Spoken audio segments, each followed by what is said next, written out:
Hello friends, welcome back to my YouTube channel. അപ്പോൾ ഇന്ന് നമ്മുടെ 18ാമത്തെ ദിവസത്തെ നോമ്പിൻ്റെ വ്ളോഗാണ്. രാവിലെ അത്താഴത്തിന് എണീറ്റു. ഞാൻ ഒരു കട്ടൻ ചായയും പിന്നെ ഈ തേങ്ങാ ബന്നുമാണ് കഴിച്ചത്. പിന്നെ കുട്ടികൾക്ക് വേണ്ടിയിട്ട് ദോശയും പിന്നെ അതുപോലെ മുട്ട ചിക്കി പരത്തിയതും കൂടി ഉണ്ടാക്കി കൊടുത്തു. അവർക്കിതൊരു കംഫർട്ട് ഫുഡാണ്. അപ്പോൾ രാവിലെ ചോറ് കഴിക്കുന്നതിനേക്കാളും അവർക്കിതൊക്കെയാണ്. അപ്പോൾ അതൊക്കെ കൊടുത്തു. പിന്നെ ഞാൻ നിസ്കാരം ഖുർആൻ ഓതലും കാര്യങ്ങളൊക്കെ കഴിഞ്ഞ് അങ്ങനെ കുറച്ച് നേരം അങ്ങനെ ഇരുന്നു. നമ്മൾ ബാക്കിയുള്ള എല്ലാ സമയത്തും നിസ്കരിക്കുന്നതിനേക്കാളും അല്ലെങ്കിൽ ആ ഒരു ടൈമിൽ നമ്മൾ ഇരിക്കുന്നതിനേക്കാളും കുറച്ചുകൂടി ഭയങ്കര സമാധാനമായിട്ട് നമുക്കിതുപോലെ മോർണിംഗിൽ ഇരിക്കാൻ പറ്റുമെന്ന് എനിക്ക് തോന്നാറുണ്ട്. അപ്പോൾ അങ്ങനെ കുറച്ച് നേരമൊക്കെ കഴിഞ്ഞു. പിന്നെ കുളിയും ബാക്കി വീട്ടിലെ പരിപാടികളൊക്കെ കഴിഞ്ഞ് ഞാൻ പിന്നെ വൈകുന്നേരമാണ് കിച്ചണിൽ കയറിയിട്ടുണ്ടായിരുന്നത്. അപ്പോൾ ഇന്ന് ഭയങ്കരമായിട്ട് ഇങ്ങനെ ഉന്നക്കായ കഴിക്കാൻ വേണ്ടിയിട്ട് ഭയങ്കര ഒരു ആഗ്രഹം ഉണ്ടായിരുന്നു. പക്ഷെ ഞാൻ 2-3 തവണ ഞാൻ ഉണ്ടാക്കിയിട്ടുണ്ടായില്ല. ഒരു തവണ മാത്രം ഒരു സക്സസ് ആയ പോലെ എനിക്ക് സക്സസ് ആയെച്ചാൽ ഒരു 70% ഓക്കെ ആയിട്ട് എനിക്ക് തോന്നിയിട്ടുള്ളൂ. അപ്പോൾ ഇന്ന് ആ ഒരു ഇത് വെച്ച് ഞാൻ ഉണ്ടാക്കാമെന്ന് വിചാരിച്ചിട്ട് അങ്ങനെ ചെയ്തതാണ്. അപ്പോൾ ആദ്യം തന്നെ നെയ്യ് ഇട്ട് അതിലേക്ക് അണ്ടിപ്പരിപ്പ് മുന്തിരിയാണ് ഇടേണ്ടത്. പക്ഷേ അണ്ടിപ്പരിപ്പ് ഇല്ലാത്തതുകൊണ്ട് ഞാൻ മുന്തിരി മാത്രം വെച്ച് അഡ്ജസ്റ്റ് ചെയ്തു. പിന്നെ തേങ്ങ ഇട്ട് കൊടുത്തു. പിന്നെ ഞാൻ അതിൻ്റെ ഒപ്പം തന്നെ അപ്പുറത്ത് പഴം പുഴുങ്ങാൻ വേണ്ടിയിട്ട് വെച്ചിട്ടുണ്ട് കേട്ടോ. ഇത് ബാറ്റർ തയ്യാറാക്കുന്ന ആ ഒരു ടൈം, ഫില്ലിങ് തയ്യാറാക്കുന്ന സമയം കൊണ്ട് തന്നെ പഴം വേവിക്കാനും വെച്ചിട്ടുണ്ട്. അപ്പോൾ രണ്ടും അവിടെ അങ്ങനെ ഒരുമിച്ച് സെറ്റായി വന്നോളൂല്ലോ. പിന്നെ ഇനിയിപ്പോൾ ഇതിലേക്ക് പഞ്ചസാര അതുപോലെ ഏലക്കായും കൂടി ഇട്ട് കൊടുക്കുന്നുണ്ട്.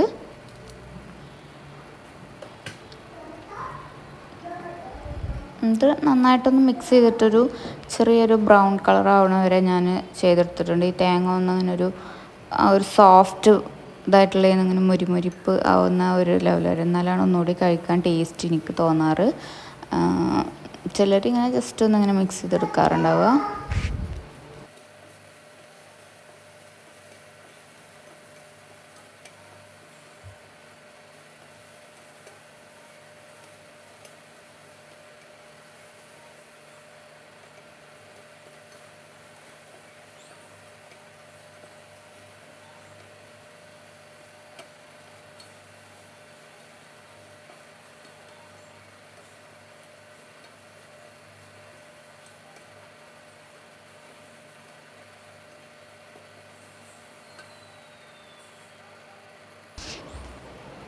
അപ്പോൾ അതവിടെ സെറ്റായി വന്നിട്ടുണ്ട്. ആ സമയം കൊണ്ട് തന്നെ പഴവും ഇവിടെ വെന്ത് വന്നിട്ടുണ്ട്.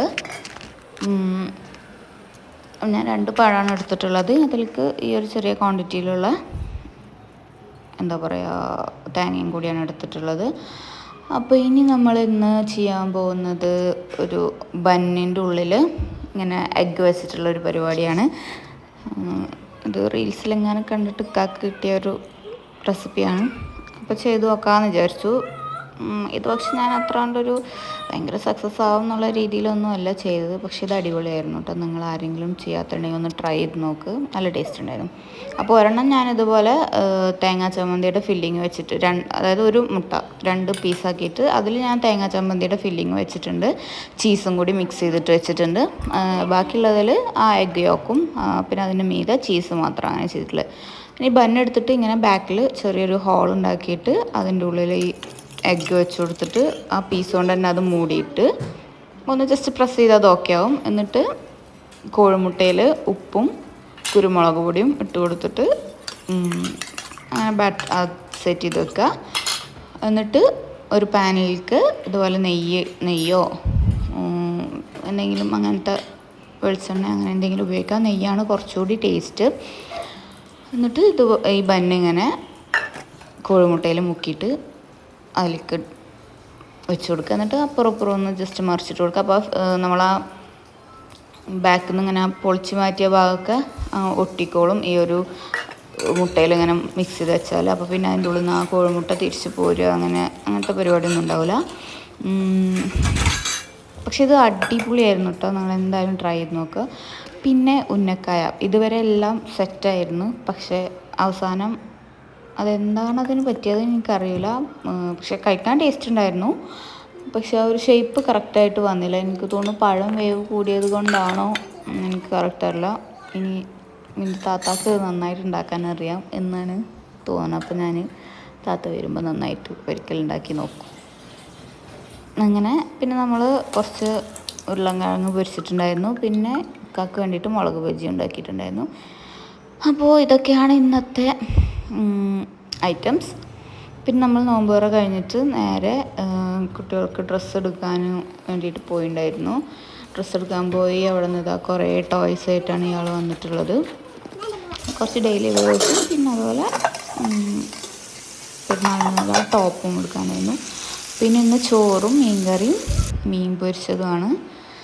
അങ്ങനെ പരിപാടികൾ കഴിഞ്ഞ് നമ്മൾ കിടന്നുറങ്ങി. പിറ്റേ ദിവസം പുലർച്ചെ ഞാൻ അത്താഴത്തിന് എണീറ്റു. ഇന്ന് അത്താഴത്തിന് ഞാൻ മാത്രമേ എണീറ്റിട്ടുള്ളൂ. അതുകൊണ്ട് പാൽച്ചായയും പിന്നെ എന്താ പറയുക, ബന്നിൻ്റെ ഒരു പീസ് ഇന്നലെ കഴിച്ച അതേ ബന്നിൻ്റെ ഒരു പീസുമാണ്, തേങ്ങാ ബന്നിൻ്റെ പീസ്, അത് കഴിച്ചു. അങ്ങനെ പിന്നെ നമ്മൾ റെഡിയായി. പിന്നെ ഇന്ന് പ്രത്യേകിച്ച് അവിടെ പരിപാടികളൊന്നുമില്ല. നമ്മൾ താത്താടെ വീട്ടിൽ പോവാണ്. അവിടെ നാളെ നോമ്പ് തുറണ്ട്. പക്ഷെ നമ്മൾ ഇന്നേ പോവും. അപ്പോൾ അങ്ങനെ പോകാൻ വേണ്ടി റെഡിയായി. ഞങ്ങളെല്ലാം റെഡിയായി. അപ്പം പോകുന്ന നേരം ഇവിടെ ഇതാ നമ്മൾ പൂക്കളൊക്കെ അങ്ങനെ വിരിഞ്ഞ് നിൽക്കുന്നുണ്ട്. അത് കാണുമ്പോൾ ഒരു പ്രത്യേക സന്തോഷമാണ്. പക്ഷേ ഞാൻ വിചാരിക്കുന്ന പോലെ അങ്ങനെ ഭയങ്കര ഒരു ഫ്ലോറൽ ആ ഒരു ഇതുമൊക്കെ എത്തിയിട്ടില്ല. ഇൻഷാ അല്ലാഹ് ഇനി കുറച്ചുകൂടിയൊക്കെ ചെടികളൊക്കെ വെച്ച് പിടിപ്പിക്കണം എന്നാണ്. പൂക്കളുണ്ടാവുന്ന ചെടികൾ വേണം. അങ്ങനെ അതാ നമ്മൾ പോവാണ്. അവിടെ എത്തി. അവിടെ അതാ താത്താടെ ഒരു പൂച്ചക്കുട്ടിയുണ്ട്. അൽബു എന്നാണ് ഇതിനെ വിളിക്കുക ഞങ്ങൾ. താത്ത അൽബു എന്നാണ് പേരിട്ടിട്ടുള്ളത്. അപ്പോൾ ആൾ ടോയ് കാർ കൊണ്ട് ഭയങ്കര കളിയാണ്. പിന്നെ കുറേ നേരം ഇക്കാനേറ്റും കളിച്ചിന്. ഇക്കാക്ക് പിന്നെ പൊതുവേ ഇങ്ങനെ പൂച്ച അങ്ങനത്തെ ഐറ്റംസിനൊക്കെ ഭയങ്കര ഇഷ്ടമാണ്.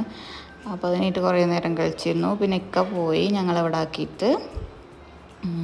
പിന്നെ ചെറിയ താത്തയും കുട്ടികളും വന്ന് കുറേ നേരം കഴിഞ്ഞപ്പോൾ പിന്നെ നമ്മൾ കിച്ചണിലെ പരിപാടികളൊക്കെ ചെയ്തു.